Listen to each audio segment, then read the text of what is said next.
All right, folks. Thanks for tuning in. Welcome to YouTube.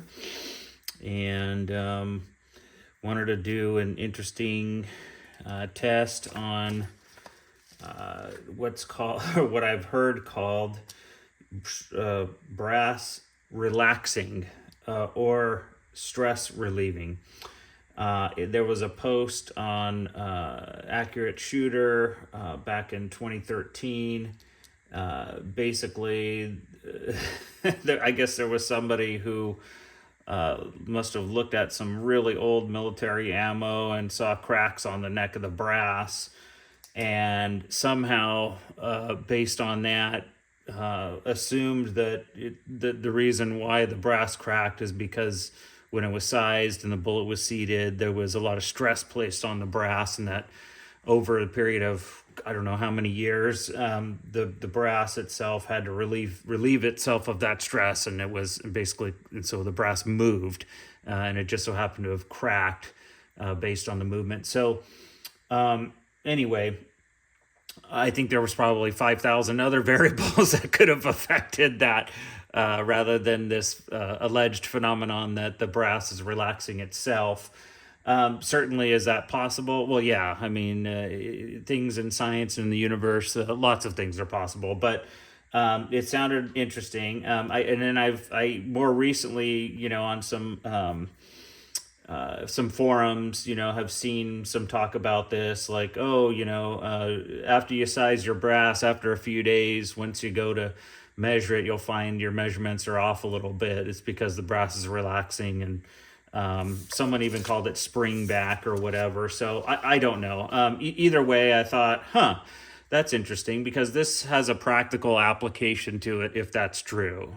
So, like, for example, I this is my 30 BR brass. I shot this match a month ago, and the question is, well, do I like wait until the last minute to like size it and then charge it and then, get my ammo to the line the next day? Like, do I really wait? Do I do it that morning? Is this spring back thing or this relaxing thing so important that like I really shouldn't size it a month in advance and then charge it the day before and load it the day before to then go to the match? Should I really pay attention to that? Is that critical? And so it does have a practical application that way. And so I thought to myself, well, given that it does, I am gonna I'm gonna investigate this thing. So I actually took this is a match that I do. It's a 300-yard BR score match that I try to do every month. I can't get to it every single month, but I try to. And so I shot that last month. And after I had heard about all this stuff, checked into it, looked on Accurate Shooter, put a couple posts up on some Facebook science bench rest pages. Basically, no one had any data on it. I have yet to see any data to demonstrate that there is this effect where the brass sort of moves itself and changes the dimensions of itself to relieve itself or to spring back or whatever. Essentially, I thought, okay, I better just test this myself. I have recently, brass that I just fired. I need to size it. I'm hoping to get to the match next month, but I can size it now and then just sort of track to see is it moving at all. And so what I did is that's exactly what I did. I out of this box of roughly 100 pieces of this Lapua 6BR brass that's necked up to 30 BR. I just randomly pulled out 5 pieces, and then essentially got my measurement devices ready, got my calipers ready, my headspace gauge ready, got my Mitutoyo ready, all ready to go. And what I did is I lubed up, or actually, as part of my process for this, what I do first is I removed the carbon on the outside of the neck. So any carbon that was on the outside of the neck was removed, wiped clean. And then I brush one brush stroke with a nylon brush on the interior of the neck to take out any light residual carbon, flaky carbon, whatever it may be. And then I anneal it. And then after I do that, wait for it to cool. Then I put sizing wax on it, and then I size it. So what I did was I numbered each one of these cases because I wanted to make sure I was tracking the same case over time. And so with case number 1, what I did is I did all that process, and then I sized it, and then I immediately brought it over, and I immediately checked the headspace on it with my tool. Okay, 1.1205. And then I wrote that down right here under 1 baseline 427. That was the date. 1.125, and I measured, and that's HS's headspace. So I made sure I measured it right away, right after sizing. And then I mic'd it, the neck diameter, right after sizing. So immediately right after I checked headspace, I dropped the calipers, or put the calipers down, grabbed this mic, and mic'd the exterior diameter of the neck. Okay, and then I got a measurement on that. And then I wrote that measurement down here. Mic, that's supposed to be external diameter of the neck, 0.3248. And then immediately right after that, opened the mic up, and then checked the 200 datum line, and checked that and measured that, and came up with 4,700. Okay, and then wrote 4,700 right there. So that was my baseline measurement. I did that for all 5 of these cases.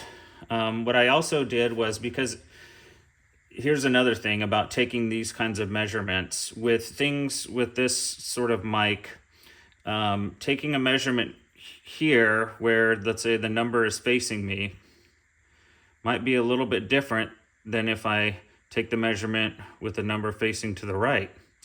The reason why is because these are not perfect circles. Sometimes they're off by a little bit. And so, and when I say a little bit, I'm talking about like maybe 1/10,000th. So not anything to be meaningful, basically. But you can get something that's off by about a 10,000th of an inch, by kind of not having it oriented where you measured it before. So what I did is I made a general rule is I'm going to have the number facing me. And so that way I measure at this point the same, almost the exact same spot every time. And so that was my rule, have the number face me. Okay, that way I can get my measurement in roughly the same spot every time and not get any small expected variability in measurement based on the fact that they're not an absolutely perfect circle. But again, the variability is like 1/10,000th, so it's not even meaningful. So anyway, I did that, and then literally with all 5 pieces of brass, took the same measurements, again, in the same way, immediately after sizing. I think I got all 3 measurements from each piece of brass. It only took about 30 to 45 seconds after the sizing operation. So they're pretty much taken as quickly as possible, pulling it out of the sizing die. After I quickly wiped off the sizing wax, then I immediately went into measuring them. So they're pretty much like measured right after sizing. And so I did that. So this is brass piece number 2. This is the data for brass piece number 3. Eventually, I just started putting all the data on one sheet because having to operate numerous sheets and flipping through them got kind of annoying, frankly. So I started putting the data on one sheet after a while. What I basically found is there was no changes. I measured these every day at the same time. I set a time every morning. It was actually like almost exactly 24 hours after I had sized them. So almost exactly 24 hours after sizing every single day for 20 days, except for there were actually 3 days where I didn't measure them because I was basically on vacation. So I wasn't here at my workbench to measure them. So there were 3 days I didn't get any measurements, but I got measurements, several measurements up to those 3 days, and then 5 days after that break. So essentially 1, 2, 3, 4, 5, 6, 7, 8, 9, 10, 11, 12 days of measurement, 3-day break, and then 1, 2, 3, 4, 5 days of measurement. Okay.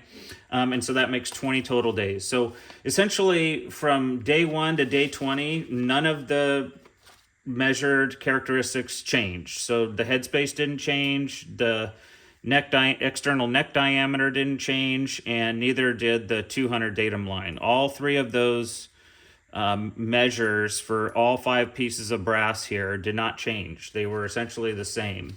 I did have some very slight variation. Again, 1/1000th variation in some metrics, like for example, neck diameter on brass number 1, 0.3248, several measures, and then 0.3247, back up to 3248, down to 3247, back up to 3. Now again, a 10,000ths of an inch. That is probably simply measurement error. Everybody knows who has measured these things and who is intellectually honest with themselves knows that these tools, you're going to get, a 10,000ths of measurement error plus or minus. It's going to depend a little bit on, did you put a little too much pressure? Did you back off on the pressure? Whoever has operated these tools to that level of precision knows that, yes, you can get a very reliable way of getting the measure, like I mentioned, getting the measure with the number facing me, having the same sort of technique with slowly turning the mic and all those things. Those things help to get a lot of uniformity. However, you're probably going to have a 10,000ths plus or minus measurement error. And so essentially that's what I found. I found that there was nothing even over 2 10,000ths of measurement variation, that everything at the neck diameter and at the 200 datum line was the biggest variation I had was 1/10,000ths. And so anyway, and in some cases, like the last few days, I didn't have really any variation on it. So anyway, all that to say is 20 days later, measuring these 3 critical measurements, I showed no difference. There was no spring back, there was no relaxing, there was no stress relieving, or whatever you want to call it. All the measurements were the same. And the reason why I took these particular measurements is because, headspace is important. You don't want that changing too much. You want to bump your shoulder back 1.5, 2,000ths and sort of have it that way. If it stretches out, then you're going to have hard bolt close and everything. If you bump it too much, then you're going to get too much pressure in the case. So that's why I took headspace. I wanted to make sure that's an important variable. If that changes, then that's important to me. Neck diameter is another one. Neck tension could definitely affect tune. So I wanted to make sure, that's a big one. If that neck is stretching out or constricting or whatever, I need to know that.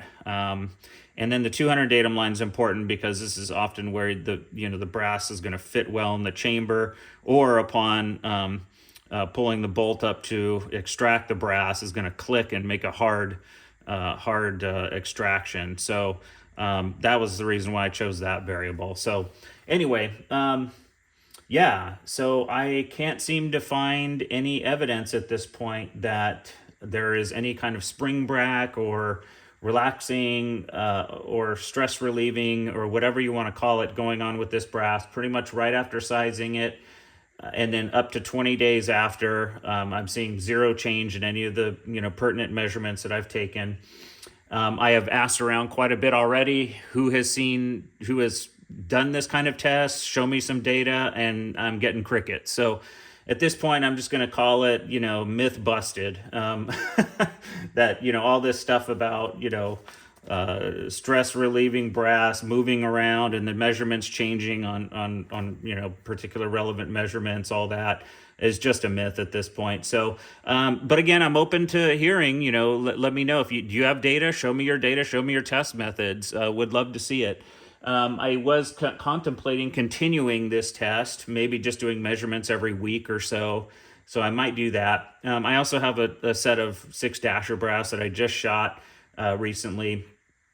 And I was thinking maybe I can sort of randomly pull 5 out of that lot and sort of do the same kind of test where I just take these measurements every week and, see if anything changes. But part of me, has to be, practical and, hey, is this worth my time and effort? Thus far, it's not showing any worth at all. And plus, I've been asking around and really haven't seen anyone show any data on this. So seems at this point to be a myth. So But again, open to it, so let me know. Thanks for tuning in, and again, please join my Patreon. We've been having wonderful discussions on there. Speaking of myths, we're a lot of our members on there are very intellectually honest. They will admit when they don't have data to support something. They will, work with me on, well, let's test this, or hey, can you test that, or we're curious about this.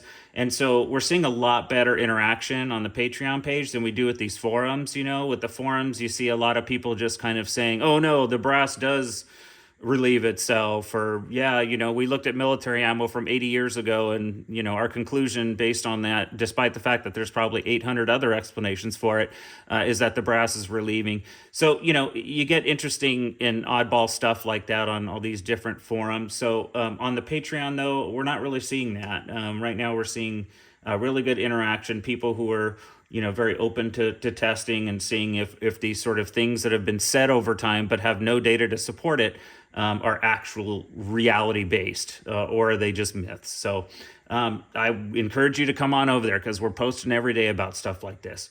All right. Thanks everyone for tuning in. Take care. We'll see you.